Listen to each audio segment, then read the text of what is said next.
ایک بدبخت نے کہا کہ مسلمانوں کو اگر کمزور کرنا ہے تو ان سے 4 چیزیں چھین لی جائیں۔ 4 چیزیں جب مسلمانوں میں موجود ہیں تو یہ کمزور نہیں ہو سکتے۔ ایک قرآن مجید، یہ ان کی وحدت کی ضمانت ہے، اور یہ کتاب ان کی وہ ایسی پاکیزہ اور متحرک اور فعال تھیوری ہے جو کبھی بھی فرسودہ نہیں ہوتی، اور ہر دور کی ضرورت کو یہ کتاب پورا کرتی ہے۔ اور یہ اس غیر متبدل کتاب کے ذریعے سے گرے ہوئے بھی اٹھ پڑتے ہیں۔ تو اس کتاب کو اگر ختم کر دیا جائے تو یہ تسخیر کیے جا سکتے۔ دوسری بات، ان سے حج ختم کر دیا۔ حج ان کی وحدت کی علامت ہے، ان کی شان و شوکت اور شکوہ مسلم کی ضمانت ہے، لہذا حج ختم کر دیا جائے تو ان کو تسخیر کیا جا سکتا۔ تیسری بات، ان سے جہاد کا خاتمہ کر دیا جائے۔ جہاد ختم ہو جائے گا تو یہ کمزور ہو جائے گا۔ چوتھی چیز، ان کے سینے سے عشق رسول چھین لیا جائے، محبت رسول اس کے سینے سے کھینچ لی جائے۔ اگر یہ دولت نہیں رہے گی تو یہ مٹی کے مجسمے ہوں گے اور ان کے اندر کچھ نہیں ہوگا۔ وہ فاقہ کش جو موت سے ڈرتا نہیں، ذرا روح محمد اس کے بدن سے نکال۔ تو کہا یہ 4 چیزیں اگر ان سے چھین لی جائیں تو ان کو تسخیر کرنا آسان ہے۔ اب ان میں سے 2 چیزوں پر جب محنت کی گئی تو جہاد کے خاتمے کے لیے مسلمہ پنجاب مرزا قادیانی کو کھڑا کیا، اور اس کا کام یہ تھا کہ مسلمانوں کی ذہن سازی کرے کہ جہاد ختم ہو گیا۔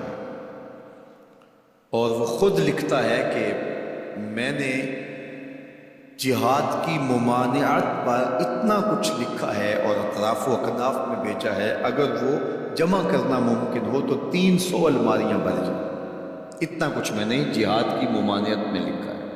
تو وہ اس ایجنڈے پہ آیا تھا، نادیدہ ہاتھ اس کو لے کر کے آئے تھے، اور وہ ایک شخص نہیں تھا، 3 شخص تھے جن کا انٹرویو کیا گیا۔ سب سے مناسب یہ لگا تو اس کو انہوں نے جو ہے وہ اس کام کے لیے متعین کیا، اور جتنی بھی اس کو مالی ضروریات تھی اور حکومت کی سپورٹ تھی وہ میسر تھی۔ اسی طرح بہاءاللہ کو حج کے ختم کرنے کے لیے وہاں ایران میں کھڑا کیا، اور اس نے جگہ جگہ کعبۃ اللہ کے ماڈل بنائے اور کہا اتنی دور سفر کر کے جاتے ہو، یہیں گھوم لیا کرو، تمہارا ذوق پورا ہو جائے کرے گا۔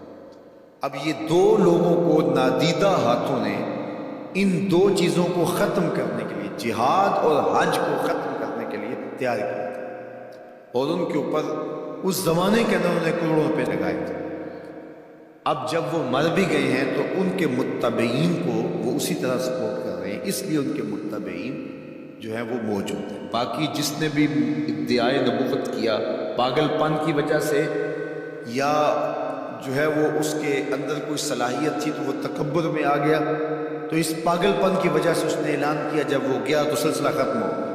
لیکن یہ جو 2 لوگ تھے ان کو باقاعدہ نادیدہ ہاتھوں نے کاشت کیا تھا اور پھر پانی دیا تھا، اور اب یہ کٹ گیا ہے تو نیچے سے ان کی پنیری کو وہ اب بھی جو ہے وہ پانی دے رہے ہیں اور گوڈی کر رہے ہیں، اور مسلمانوں کے اندر رخنہ اندازی کے لیے انہوں نے ہمیشہ ان کو فعال رکھا ہے اور ان کو ہمیشہ وسائل فراہم کر۔ اس لیے امت کو ان سے محتاط رہنے کی بہت زیادہ ضرورت ہے، چونکہ یہ نادیدہ ہاتھوں کے مہرے ہیں جو مسلمانوں کو نقصان دینے کے لیے اور ان کے اندر سے ان جذبوں کو ختم کرنے کے لیے جو ہے وہ دن رات کوشاں ہیں، اور مغرب کی جاسوسی اسلامی ممالک سے کر کے جو ہے وہ ان کو فائدہ پہنچاتے ہیں، اور مسلمانوں کے لیے بالخصوص پاکستان کے لیے یہ مرزائی اس قدر خطرناک ہے کہ علامہ اقبال علیہ رحمہ نے اس زمانے میں کہا تھا، ابھی پاکستان بننے جا رہا تھا، آپ نے کہا تھا کہ مرزائی اسلام کے بھی غدار ہیں، پاکستان کے بھی غدار۔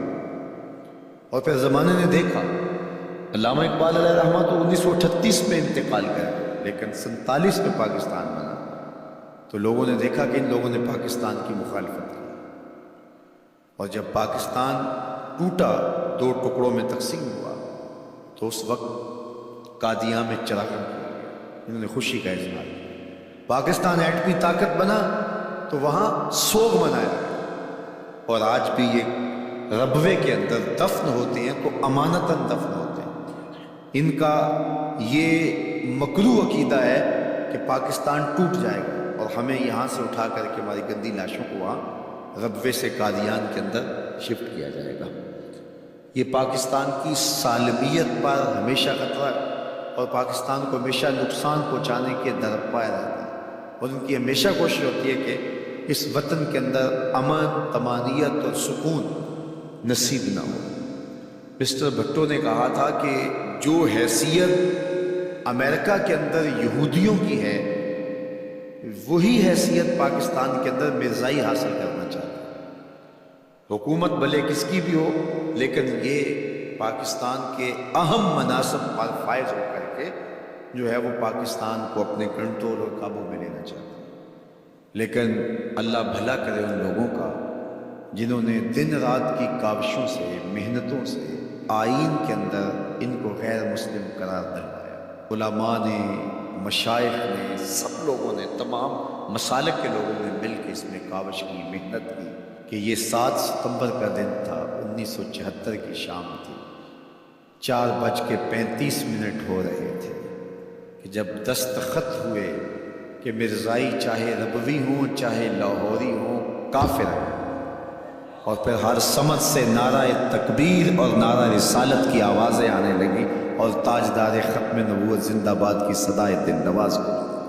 پھر اس وقت سے لے کر یہ پاکستان کے خلاف سازشوں میں اور زیادہ مصروف ہو گئے۔ پوری دنیا کے اوپر پھیلے ہوئے مرزائی پاکستان کو رسوا اور بدنام کرنا چاہتے ہیں مختلف ممالک کے اندر، اور ان کے مختلف ممالک کے ساتھ تعلقات ہیں مختلف بنیادوں پر، کیونکہ یہ تھے ہی ان کے، اور ان کے خود کاشتہ پودا تھا مرزائیت جو یہاں لگایا گیا، یہودیت کا خود کاشتہ پودا ہے۔ لیکن مرزائی یہ نہیں سمجھتے کہ پاکستان یوں ہی نہیں بنا، یہ کسی حادثے کا نتیجہ نہیں تھا، پاکستان محبوب کی نگاہوں کا نتیجہ، اللہ کے خاص فضل سے یہ پاکستان ماضی وجود ہے، اس لیے یہ مٹنے کے لیے بنا ہی نہیں تھا، قیامت تک قائم رہنے کے لیے بنا۔